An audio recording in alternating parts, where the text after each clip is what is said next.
সবাইকে জয় যিশু, ঈশ্বরকে ধন্যবাদ। রাধিকা মুর্মু, হ্যাঁ আপনি দত্তমপুর থেকে আসছেন। হ্যাঁ আপনার সাক্ষ্য আছে, এখানে লেখা আছে 6 বছর ধরে আপনার শ্বাসকষ্টের সমস্যা ছিল। হ্যাঁ 6 বছর ধরে। হ্যাঁ আপনি বলুন এর ফলে আপনার লাইফে আর কি কি প্রবলেম হতো? আমার শ্বাসকষ্ট হওয়ার ফলে কি মানে রাতে ঘুমোতেও পারতাম না, কাজ করতেও পারতাম না, মানে এতটাই কষ্ট হতো শ্বাসকষ্টে, মানে যেখানে বসে তো বসেই থাকতাম। আমার ছেলে মেয়ে দুটো আছে, সে মানে তারাও মাঠে জলে খেলা করতো, তাদেরকেও দেখতে পারতাম না ঠিক মতো করে। এখন তাই আমার ওগুলো সমস্যা হতো। মতলব এই প্রবলেম আপনার কন্টিনিউ হতো? হ্যাঁ কন্টিনিউ হতো। হ্যাঁ আপনার একটুখানি যদি চলতেন তাতে আপনার শরীর কাঁপতো? হ্যাঁ আমার কাঁপতো। হাঁটাচলা করলে আপনার প্রচন্ড কষ্ট হতো? হ্যাঁ হাঁটা চলা করলে প্রচণ্ড কষ্ট হতো। ধীরে ধীরে আপনার বডি কমজোর হয়ে যাচ্ছিল? হ্যাঁ হ্যাঁ আপনি বসে থাকতে পারতেন না, না। শুয়েও থাকতে পারতেন না, না। এইভাবে আপনার প্রবলেম হতো? হ্যাঁ তো কাজ বাজ আপনি কিভাবে করতেন? কাজ করতে পারতাম না, কাজ আমার মানে স্বামী করতো, মানে যখন ও কাজে যেত তখন ততটুকু করে যেত, আবার কাজ থেকে এসে ও করতো, আমি মানে কিছু করতে পারতাম না ঘরেই, মানে হয়তো বসে থাকতাম, মানে শুধুই বসে থাকতাম, শুয়েও কষ্ট হতো, শুয়ে থাকতে পারতাম না।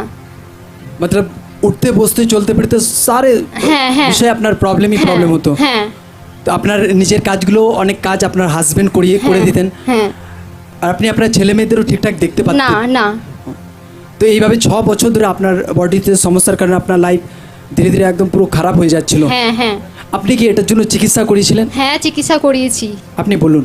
আমি নবগ্রামে চিকিৎসা করিয়েছি, তারপর খানপুরে তো আমি 2-3 বছর ওখানে দেখিয়েছি, তারপর আমি গোড়াপেও দেখিয়েছি, মহিন্দরে দেখিয়েছি, যোগগ্রামে দেখিয়েছি, তারপর ওখানে সব জায়গাতেই দেখিয়েছি।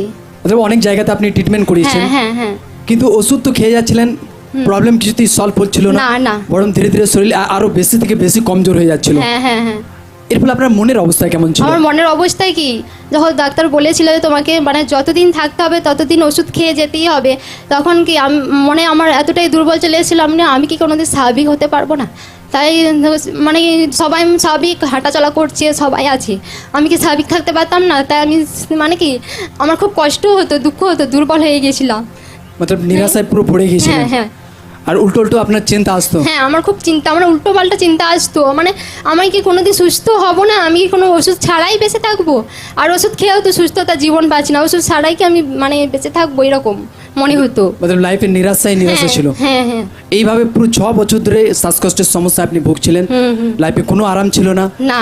আপনি প্রার্থনার বিষয়ে কিভাবে জানতে পারেন? প্রার্থনা বিষয়ে মানে আমাদের পাড়ায় এক দিদি ভাই আসতো, তার মাধ্যমে আমি জানতে পারি। যখন আপনি জানতে পারেন প্রভুর কথা, প্রথম দিন প্রার্থনায় আসেন এখানে, প্রার্থনা যখন প্রথম দিন আসেন সেদিন আপনি দেখেন যে লোকরা ওয়ার্শিপ করছে, হ্যাঁ সাক্ষ্যকে দিচ্ছে, হ্যাঁ কেমন লাগছিল আপনার? আমার মানে খুব ভালো লাগছিল, মানে যে সবাই যখন সুস্থতা হচ্ছে আমি কেন সুস্থতা হব না, আমিও হব। মতলব লোকদের দেখছিলেন যে বড় বড় রোগ থেকে তারা ফ্রি হ্যাঁ হচ্ছে, হ্যাঁ তো তারাও যদি ফ্রি হতে পারে আমিও ফ্রি হব, হ্যাঁ, হ্যাঁ। এরকম একটা বিশ্বাস জাগে। হ্যাঁ। ঈশ্বরের দাস দ্বারা ওয়ার্ডকে রিসিভ করতে হ্যাঁ থাকেন। হ্যাঁ হ্যাঁ গত 2/2/2025 সেদিন আপনি প্রার্থনায় উপস্থিত ছিলেন, হ্যাঁ, হ্যাঁ। আর সেই দিন ঈশ্বরের দাস হর এক ব্যক্তির জন্য লেহ্যান্ড করে দেন। হ্যাঁ হ্যাঁ আসুন এই মুহূর্তে আমরা সেদিনকার লেহ্যান্ড ভিডিওকে দেখি।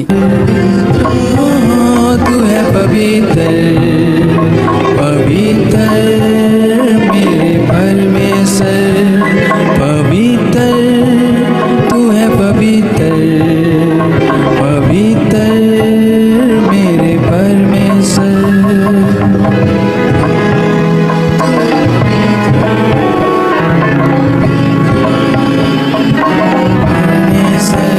সেদিন যখন আপনার মাথার উপর লেহ্যান্ড হয় তারপর কি হয়? তারপর আমি বাড়িতে যাই, বাড়িতে গিয়ে দেখছি মানে শরীরটা এতই হালকা, মানে ভালো লাগছে, মানে হচ্ছে শরীরে কিছুই নেই, মানে খুব সুন্দর লাগছে শরীরটা। মাত্র আগে কোনোদিন এরকম মেহসুস না করেননি? আমি কোনোদিন এরকম বোধও করিনি যে আমার এরকম মনে হবে। मतलब সেদিন লেহ্যান্ড পর থেকে পুরো একদম ফ্রি। হ্যাঁ হ্যাঁ সকলে জোর से महिमा করি জীবিতের নাম, जोर से जोर से जोर से महिमा हालेलुया से जोर से महिमा করি সকলে সকলে ধ্যান সকলে শুনবো। এনার 6 বছর ধরে শ্বাসকষ্টের সমস্যা ছিল, আর এই সমস্যার কারণে এনার প্রচণ্ড কাজবাজের প্রবলেম হতো। ইনি একটা টাইমে কাজবাজ তো পুরো স্টপ হয়ে গিয়েছিল এনার, ইনি শুয়েও থাকতে পারতেন না, বসেও থাকতে পারতেন না, যদি কোনো জায়গায় ইনি বসে আছেন তো বসেই আছেন, এমন এনার লাইফ চলতো।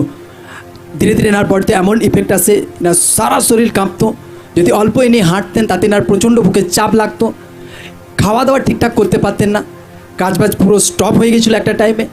আর এইভাবে না লাইফ চলতে থাকে। সেই সময়গুলো নিজে বলছেন যে ইনি অনেক ট্রিটমেন্ট করিয়েছেন কানপুর, গুড়াপে, নবগ্রামে, লাগাতার ইনি ট্রিটমেন্ট করাতে থাকেন, বছর পেরোতে থাকে, কিন্তু সেই প্রবলেম থেকে ফ্রি হতেই পারছিলেন না, বরং প্রবলেম আরও বেড়ে যাচ্ছিল। লাগাতার না লাইফ বডি পুরো কমজোর হয়ে যাচ্ছিল। এইভাবে যখন চলতে থাকে, এনার পরিবারে না হাজব্যান্ড অনেক কাজে এনাকে হেল্প করতেন, এনার ছেলে মেয়েদের ইনি ঠিকঠাকও দেখতে পারতেন না, কারণ এনার চলা ওঠা বসা সব কিছুতেই প্রবলেম হতো। এইভাবে যখন চলতে থাকে না লাইফ পুরো নিরাশায় পড়ে যায়। ইনি ভাবছিলেন উল্টো যে আমি কি কোনো দিনই ফ্রি হব না, কোনো দিনই সুস্থ হব না, এত ওষুধ খেয়ে যাচ্ছি, অনেক অর্থই এনারা ব্যয় করে ফেলেন, কিন্তু আরাম কিছুতেই মেলেনি। এইভাবে যখন চলতে থাকে, ইনি একটা টাইমে এনার প্রতিবেশীর মারফতে প্রার্থনার কথা জানতে পারেন। প্রার্থনায় আসেন, প্রার্থনায় এসে ইনি লোকদের সাক্ষ্যকে দেখেন যে লোকরা বড় বড় রোগ থেকে ফ্রি হচ্ছে, তো আমিও ফ্রি হব, কারণ সাক্ষ্য শুনে লাইফকে টাচ করে। আর ইনি নির্ণয় নেন যে সত্যি আমি এখান থেকে ফ্রি হব। লাগাতার ইনি প্রার্থনায় জুড়ে থাকেন, ঈশ্বরের দাসরা ওয়ার্ডকে রিসিভ করতে থাকেন। কিন্তু গত 2/2/2025 সেদিন ইনি প্রার্থনাতে উপস্থিত হন। সেদিন ঈশ্বরের দাস সবাইকে জন্য মাথায় হাত রেখে প্রার্থনা করে দেন। আর সেই দিন যখন এনার মাথায় হাত রেখে প্রার্থনা হয়, জীবিত ঈশ্বরের সামর্থ্য এনাকে টাচ করে। ইনি নিজে বলছেন যে এনার বডি পুরো হালকায় নিয়ে বুঝতে পেরে যান। বাড়ি ফিরে যান যখন, ইনি নিজেকে চেক করেন যে পুরো রীতিতে ইনি প্রিয় সুস্থ চাঙ্গা হয়ে গেছেন, আজাদ হয়ে গেছেন। আর এখন ইনি পুরো রীতিতে প্রিয় সুস্থ চাঙ্গা আছেন। মতলব সেদিন লেহ্যান্ডের পর থেকে পুরো একদম ফিরে আছে, হ্যাঁ। পুরো সুস্থ আছে। হ্যাঁ। এখন আর কোনো প্রবলেম হয় না, আমার কোনো প্রবলেম হয় না। এখন চলতে ফিরতে, হ্যাঁ। খেতে, হ্যাঁ। কোনো কিছুতেই প্রবলেম না, হয় না। না। এখন পুরো একদম ফ্রি আছে। হ্যাঁ। এখন কতদিন হচ্ছে ফ্রি আছেন 2 আপনি? মাস। 2 মাস হয়ে গেছে। সকলে আরেকটি হাতকে উঠায়, সকলে জোরসে মহিমা করি। 6 বছর ধরে এনার লাইফে শ্বাসকষ্টের সমস্যা হতো, কিন্তু এনার লাইফে কোনো আরাম ছিল না সে সময়, কিন্তু জীবিত ঈশ্বরের স্মরণে নিয়ে এসেছেন। জীবিত ঈশ্বরের একটা ছোঁয়া না লাইফকে পুরো চেঞ্জ করে দেয়, বদলে দেয়। এখন ইনি পুরো ব্লেসড আছেন, পুরো সুস্থ, পুরো চাঙ্গা আছেন। এই বড় ব্লেসিং এর জন্য সকলে হাতকে উঠায় আর জোরসে মহিমা করি জীবিত ঈশ্বরের নামে। জোরসে জোরসে মহিমা হোক। ঈশ্বর তার কাজ দ্বারা প্রমাণ করছে যে প্রভু জীবিত ঈশ্বর, প্রভুই মহান ঈশ্বর। জোরসে মহিমা করে সকলে হাতকে উঠিয়ে হালেলুয়া, জোরসে। Hallelujah, hallelujah.